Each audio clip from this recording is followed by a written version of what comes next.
Corona के नए variant Omicron को लेकर नागपुर में तैयारियां प्रशासन द्वारा शुरू कर दी हैं।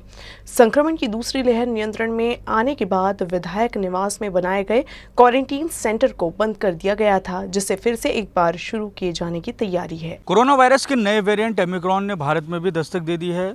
बेंगलुरु में 2 मरीज ओमिक्रॉन के मिलने के बाद में अब राज्य सरकार और जिला प्रशासन भी हाई अलर्ट में आ गया है।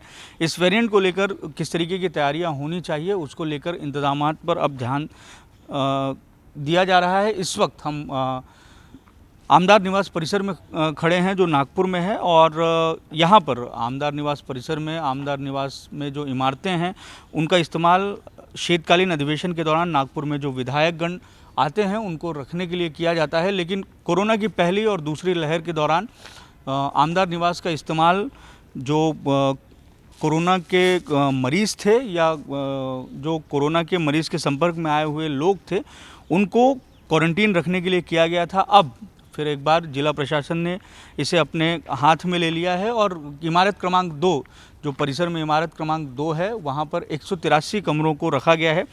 इन कमरों को लिए जाने का मकसद ये है कि 5 दिसंबर को पहली इंटरनेशनल फ़्लाइट लंबे अंतराल के बाद नागपुर में लैंड होगी।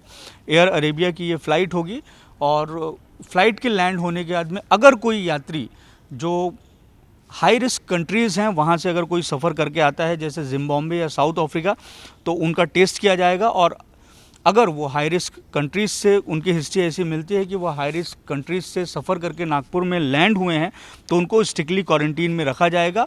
और अगर ऐसा नहीं भी होता है तो इंटरनेशनल फ़्लाइट से जो भी यात्री नागपुर में लैंड होगा उनका एयरपोर्ट पर RT-PCR टेस्ट किया जाएगा, और RT-PCR टेस्ट की रिपोर्ट आने के बाद ही उन्हें उनके घरों को उनके गंतव्य के लिए रवाना किया जाएगा। तो जिला प्रशासन ने इस बिल्डिंग को, इमारत को, इसके 183 कमरों को अपने हाथ में ले लिया है। आज ही विधिमंडल सचिवालय का पत्र आमदार निवास प्रशासन को प्राप्त हुआ है, जिसमें ये कहा गया है कि ये जो इमारत क्रमांक 2 है उसे आप जिला प्रशासन को हैंडओवर कर दें, जिससे कि जो कोरोना के बचाव के जो संसाधन विकसित करना है या जिस तरीके से एहतियात बरतना है उसमें जिला प्रशासन को मदद मिल सके। कैमरामैन जितेंद्र खापरे के साथ दिव्येश द्विवेदी, UCN न्यूज़, नागपुर।